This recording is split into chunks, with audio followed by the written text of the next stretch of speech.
The Worm, an SCP Tale by SnakeoilSage.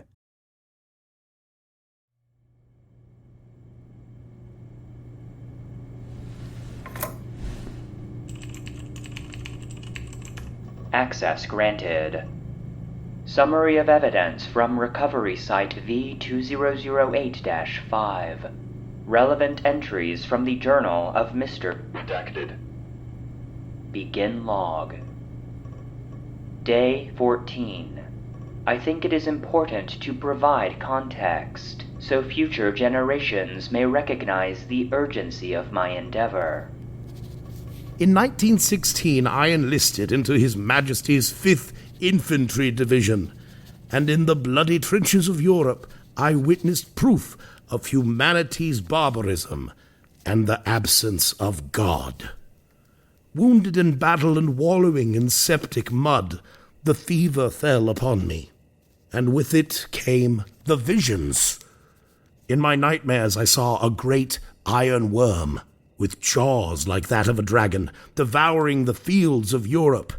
It had no teeth, but masses of grinding gears that tore flesh and stone to pulp. Its voice was the roar of falling artillery, its breath the blistering poison of mustard gas. Damned souls were belched into a starless sky like smoke, lost into a cold, indifferent void. I have no memory of my conscious actions during that time, but at last I found myself in a hospital in London.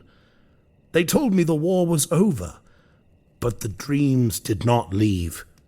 I would wake in a cold sweat, filled with purpose. Hastily I scribbled down designs that had burned into my mind, strange and alien architectures I did not recognize or understand. Finally, I returned home to my wife and children. Brave Simon and little Simone were a welcome escape from my fear. But my wife, Clarice, took notice. Shell shock, she called it, the word on the lips of every veteran's wife or mother. I tried to explain my visions, what instilled such fear in me, but she recoiled as if I were a madman. If only that were the case. The children heeded my warnings, however.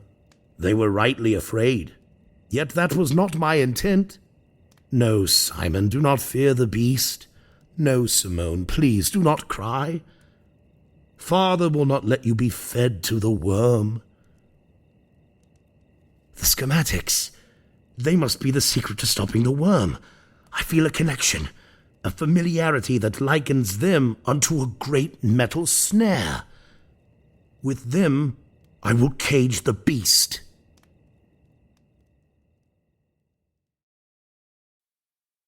Day 825. So long in my workshops, so long in the belly of my father's home, free from prying eyes, working, ever building. My wife questions but refuses to listen. Only the children heed, only Simon understands. A finer son no father could want. My family's wealth is modest, but the urgency that gives energy to my limbs also guides my thoughts. Through clever accounting, I can take advantage of the working class's desperation. So many seek work, an honest day's wages, that they do not question my motives. Some even show curiosity, enthralled by my designs. A work Leonardo himself would envy, they say. We are more than employer and laborer. We are a growing congregation, seers who know the truth. With the enlightened to spur the others forward, we make excellent time. They build and forge, dig and reinforce, laying pipes and wrapping conductors in rubber. On the surface, they speak of a Great Depression, of economic and social despair.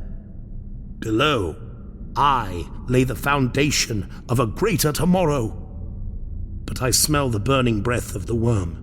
It is close. We must Hurry!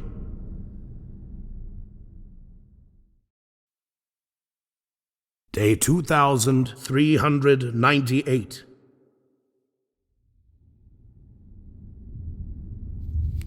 I have seen the puppet of the worm, a puffy Austrian who commands power from the desperate, and in their despair they hurl themselves into the grinding teeth of the worm and call themselves masters of 1,000 years. I see his face in the newspapers and scream at his empty, hateful eyes, but no one listens. No one sees. The nightmares have changed. Now there are more than mere soldiers on an apostate battlefield. Now there are prisons, camps of men and women and children, their flesh shriveled by cruelty and neglect. The worm feeds on them, and their souls are so weak they cannot even flee into the heavenless sky. I fear for them, but I fear for my own children even more. In my dreams I hear them crying on the battlefield. They call out for God, for their mother, for their father. Only I can answer.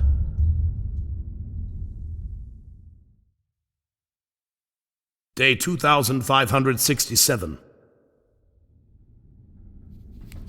Tonight, the vision came. I saw the worm eating the rotten flesh of a dead world. The stars had burned out. The sun bled into blackness until the only light was but a flickering candle, a torch held against oblivion. No Christian god holds that torch. No pagan worship. No politician or priest. I hold the torch. I stand within the snare, built of the iron of the earth and the blood of man, and I bait the worm to its doom.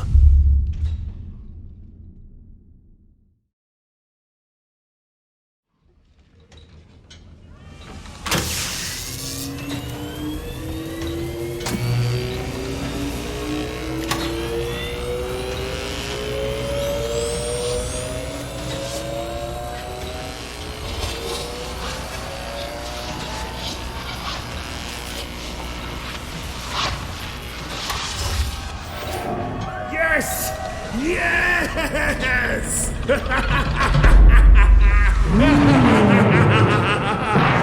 Success! The worm is trapped!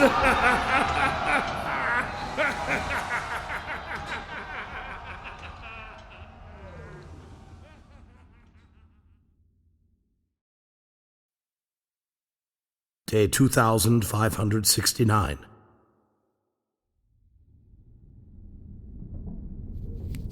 My victory was short-sighted. The worm is caged, but it has already unleashed its plague upon us. The bombs fall upon London. War rages once more. The worm cries out from below, mocking me even as it thrashes within its cage. This world is doomed. The work crews fear it. Or maybe they fear me. Some want to leave to fight another pointless war for their homeland.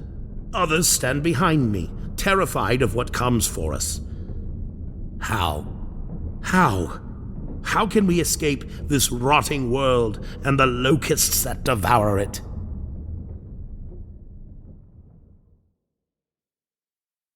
Day 2569. I finally understand the purpose of my great machine. Not a cage, an engine.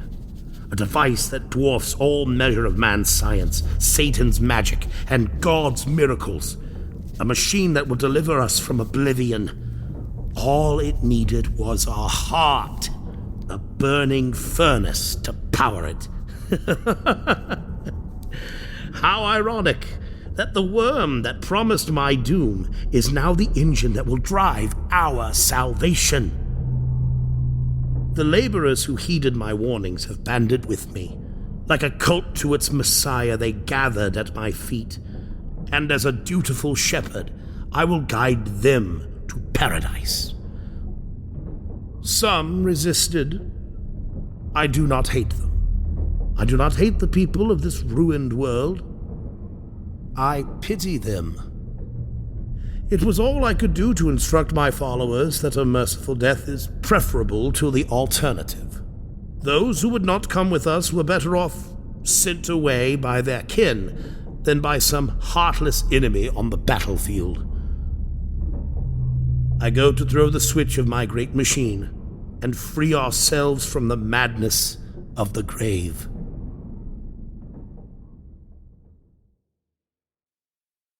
Day 2500. No. Day 1.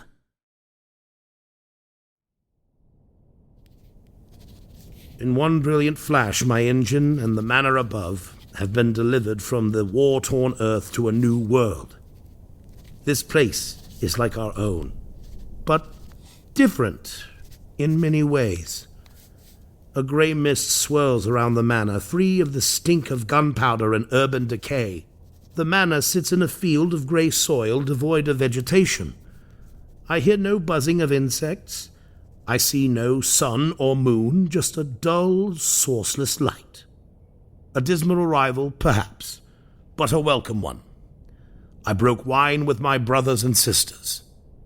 Today we are saved. The engine has gone quiet now. The worm must have been consumed by its own fire. Some merciful part of my soul, so flush with victory and new hope, prays the worm is at peace.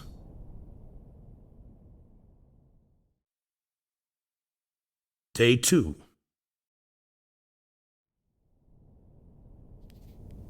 Where on earth there would be day and night, here the light never changes. The grey mist lingers, muting all sound. My followers look to me for answers. They say I am the voice of the engine. Surely I must know what to do?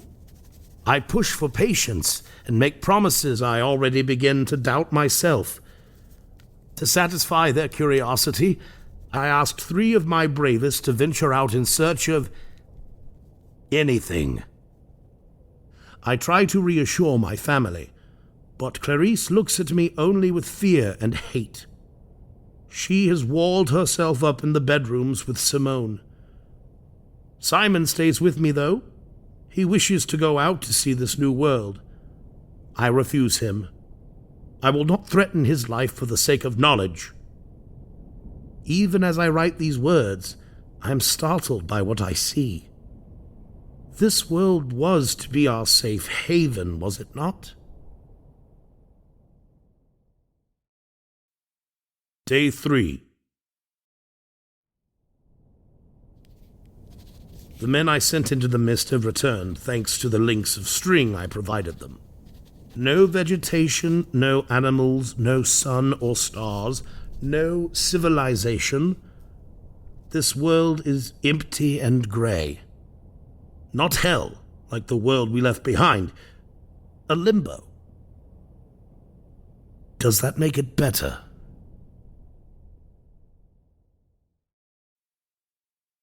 Day 4.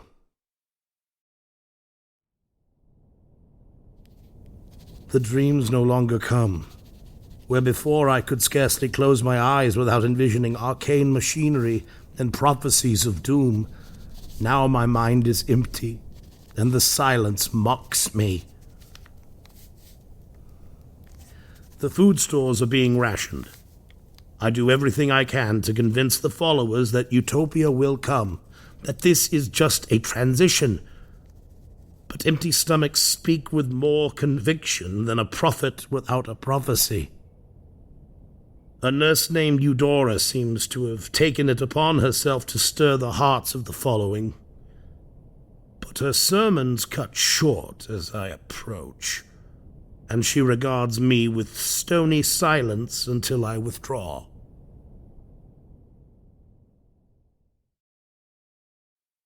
Day 5.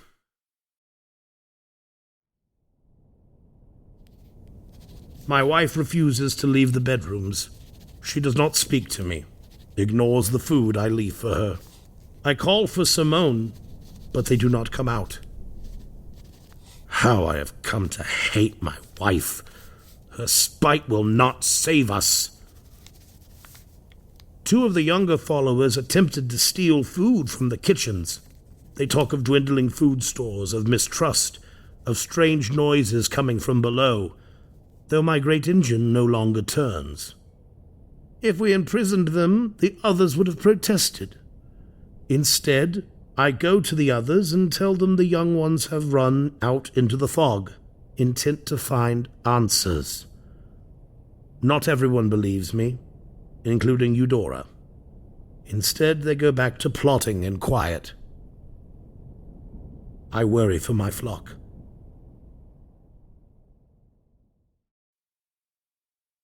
Day 6.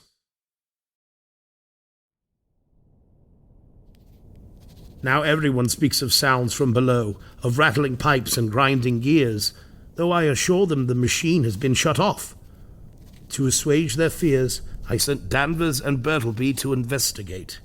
We should hear back from them sometime later tonight, or morning. No one questioned the fresh meat prepared for dinner.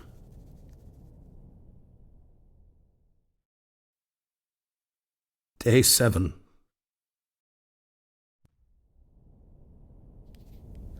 My wife is dead. I grew furious at her petulance and pried open the doors with a pickaxe. She had arranged Simone for bed and then...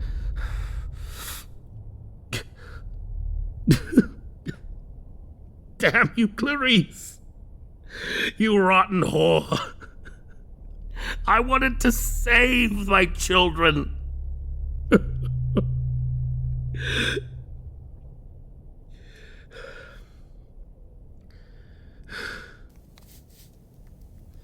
Danvers and Bertleby have not come up. The grinding noises come every hour now, louder and louder. The house shakes around us.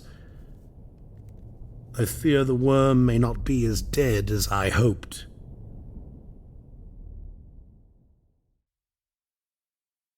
Day 8.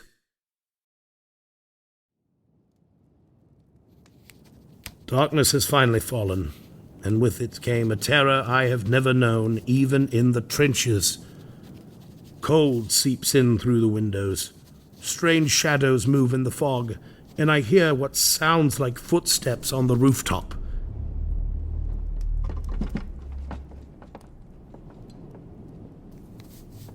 The house groans and shakes. The worm struggles. The courage of my followers frays. They want to go home. They want to be free of this horror and its damnable grey purgatory.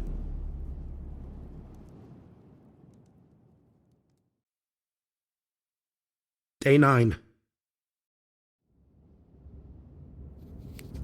They have taken Simon. Eudora rallied the followers. She declared that the worm spoke to her in her dreams and that she is the voice now.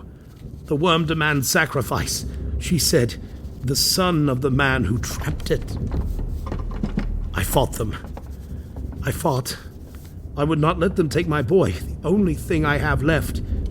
But they were many, and they had gorged on the flesh of their fellows. I was but one broken man. I am no savior, no torch in the darkness, just a puppet to my own madness.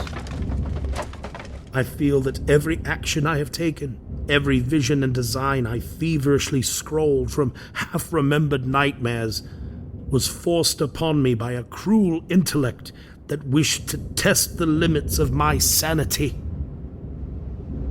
They have taken Simon below.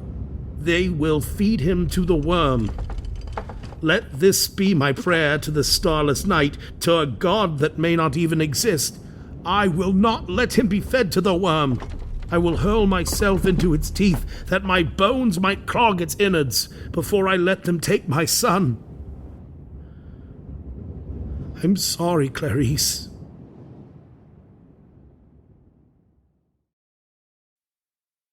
Day 10.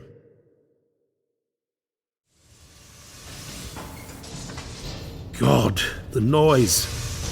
It is almost deafening.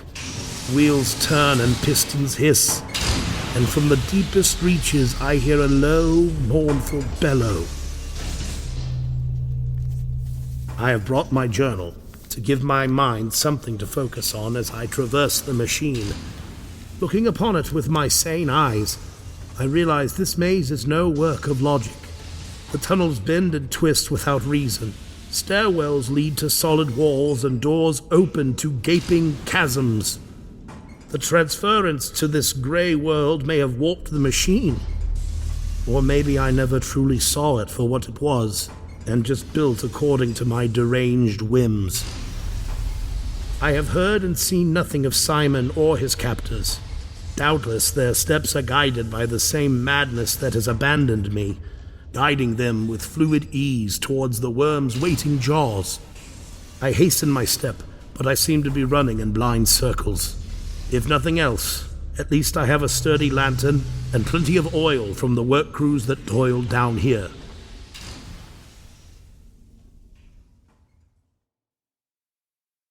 Day 11.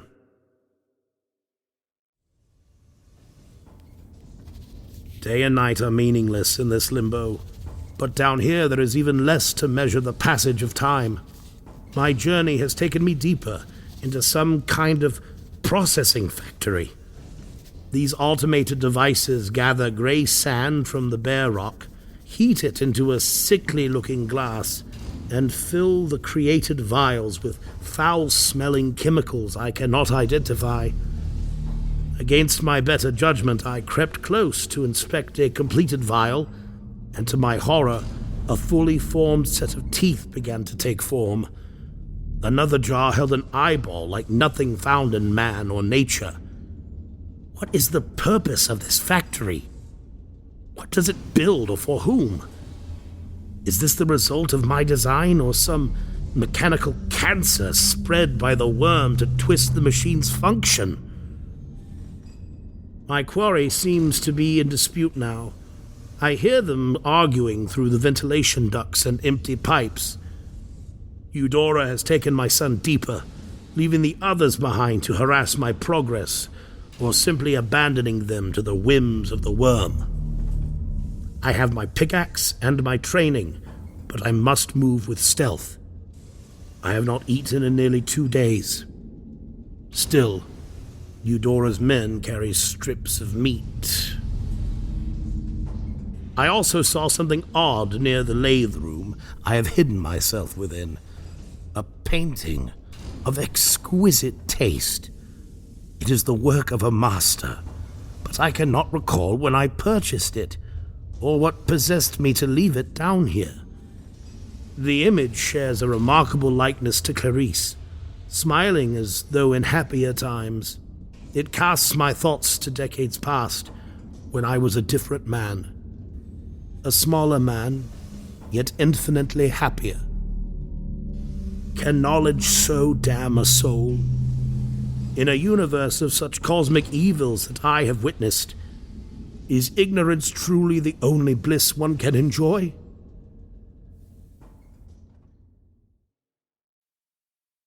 Day 12.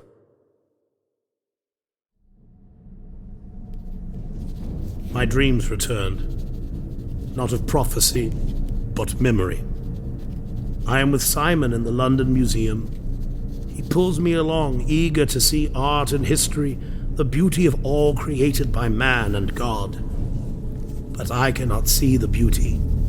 I see only bloody mud and blackened skies, the ugliness of man and a callous God.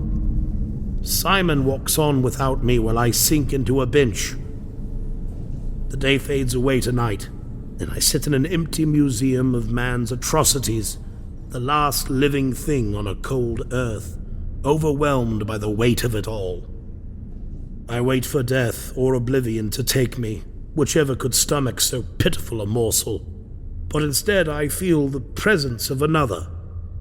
I feel no light from this being, no warmth, yet I sensed that this was as close to God as any being could be. It looks like a man, but there is a weight to him, as though something greater and stranger were squeezed into his skin. The child wants and doesn't know why, the gentleman speaks to me. The child grasps and doesn't know the danger. They burn their fingers and know they are not ready. Someday they will be. Someday they will give voice to the soul and sing with the essence of the universe. What gods they will be then. What galaxies they will weave with dreams and care. But now they are children, and children are selfish. They know only what they want. And then I awoke back inside this machine, on a gray planet, so far from the world of my memories. It burdens my bones just to think of the inevitability, but I forced myself to stand just the same. Simon cried out to me. I heard him far below. I called back to him, but I heard no reply. Eudora's zealots hound me relentlessly, and I fear some horrible change has come over them in casting their lot with the worm. They speak with slurred, reptilian voices, or gargle as though choking. Some have even turned on their fellows. As I crept about the darkness, I saw one such rebellion. A man I had tried to lead to paradise fell upon his companion in an argument over faith, and I felt the heat of his lifeblood splash across my astonished face. The teeth, gnashing and ripping, so big and sharp, like the fangs of a wolf, yet also serrated as the blade of a saw. Animal and flesh, yet also machine. My surroundings have been affected by the same mutation. Rooms I do not recognize bleed into one another like spilled paint. An office with plush green chairs merges with a warehouse filled with crates that rattle and bang with some unknown stinking occupant. Ladders descend into pools of viscous liquid that have flooded what appears to be a school. Statues of marble and reliefs of brass decorate the ceilings and form the very walls. Rattling belts spew ammunition into neglected piles. Shells the size of my head clatter to the floor in automated factories, producing the tools of death. I could not have made this. I could not have wanted such devices, and yet here they stand. And always the shrieking, the tapping of heating and cooling metals, the groan of pressurized hydraulics. I cannot remember what silence sounded like.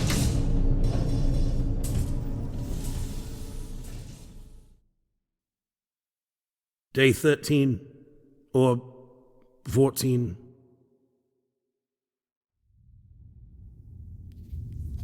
Eudora's followers no longer heed reason.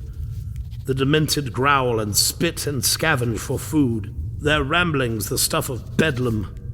Others have become something else. Feral, like the lycanthropes of myth. They crawl on all fours, their eyes adjusted to the gloom and shining red, twin pinpoints of demon light. I can startle them with my lantern, but they always return, trying to surround me from all sides. Hunters they are, and fast as wolves, but their howls are the shriek of tearing metal. Eudora's voice taunts me now. It echoes up through the network of plumbing, from every open ventilation shaft. She announces her glorious ascendance, her devotion to the worm, and I hear true lunacy in her desperate laughter. It ripples through this whole machine, as if she herself is a part of it. I have found respite in a room filled with hospital beds and windows that look out into an abyss. It reminds me of the hospital I awoke from the war within. But I must pry my eyes away from that dark, for my mind cannot tell if I look into lightless cavern or starless void.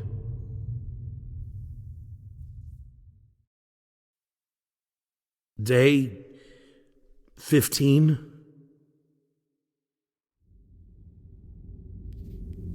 I have found Eudora, Pursued by her followers made monsters, I came upon a great cathedral made from organ pipes, marble, and the very flesh and bones of Eudora herself. Now I see how she could speak to me through the pipes, for her body has been torn asunder and stitched upon it. Her organs are pulled straight and taut through the tangled plumbing, her skin stretched and inflated with gases, her blood sizzling and steaming from the hydraulics. Only her head remains whole, wide-eyed and cackling, seated on the pulpit of this temple to dementia. The monsters refused to set foot into this hallowed ground, so I alone approached to speak with her. I demanded my son's return, but she spat her own broken teeth at me and said he had been taken by the worm, delivered to the heart of the machine where its mouth sat waiting. Furious, I fell upon her with a vengeance, tearing what remained of her body from the brass organs around her.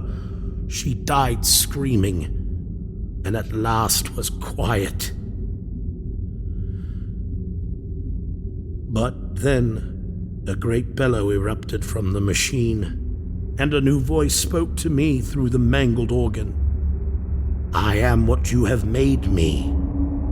I am then, and I am now. I am choice, and I am tyranny. I am evil, and I am flesh. I am beauty, and I am chaos.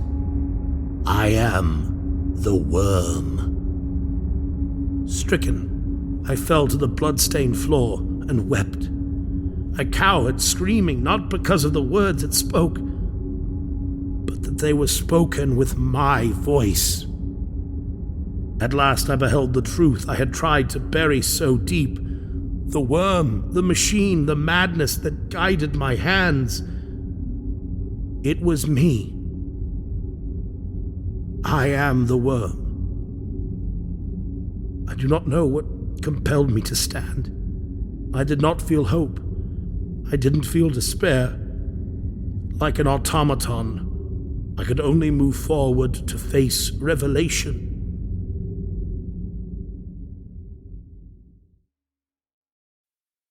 Day unknown.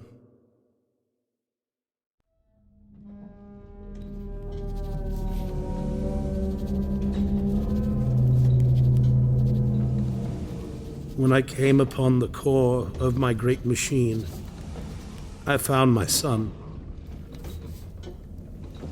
The machine was not a weapon to trap the worm. It was not an ark to carry us to salvation. I had sought to exile myself from a monstrous existence, and in my cowardice and fear, I became a monster. I became the worm. I built a shell to hide within, an engine to spirit me away from the pain, the despair that had claimed my sanity, to abandon creation and God's cold distance. But it would not run without a catalyst.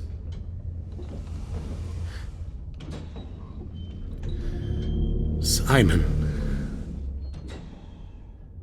so full of hope and faith, so full of love and dreams. How I envied your strength. How I envied your ignorance. I yearned to wrap myself up in that goodness and hide from the world.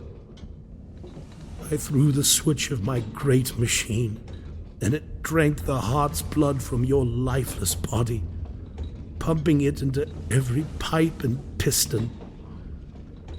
I believed your love would carry us to paradise. But it was tainted by my madness, by my act of murder. I dreamed of peace, and it brought me to unchanging limbo. I demanded paradise, but I deserved only perdition. And I was so horrified by what I had done to you, I could not bear to face it. I spoke as if you were there with me, smiled as though I could see you smiling at me. When Clarice realized what I had done, what I was, She took Simone away before I sought her out as well. This place is filled with your memories, Simon. Are they the last tattered shreds of love you have for me? Or are they here to taunt and punish me, as the man-beasts that stalk the hallways surely must be? I do not know if any of you can forgive me. I only know that I promised to save my son. I promised to slay the worm. I leave this journal behind in the hopes that someday, somehow, someone will know what I did and remember the men and women I damned with my selfishness, my fear. I hurl myself into its teeth, that my bones might clog its innards. I am the worm, and Ouroboros must eat itself.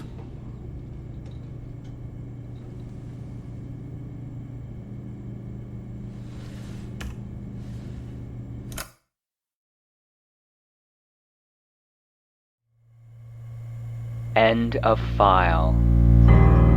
The SCP Foundation database is produced and narrated by Joshua Alan Lindsay.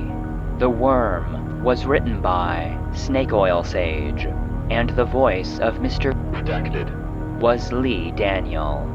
Support for the database is solely provided by our patrons on Patreon. Please consider supporting the show at patreon.com/the SCP Foundation database to gain access to exclusive benefits, including bonus content, joke SCPs, merch, the ability to request episodes, and an invite to our private Discord server. If you enjoy the database, consider leaving a rating or review, and stay connected by following any of our social media profiles. Links can be found in the episode description.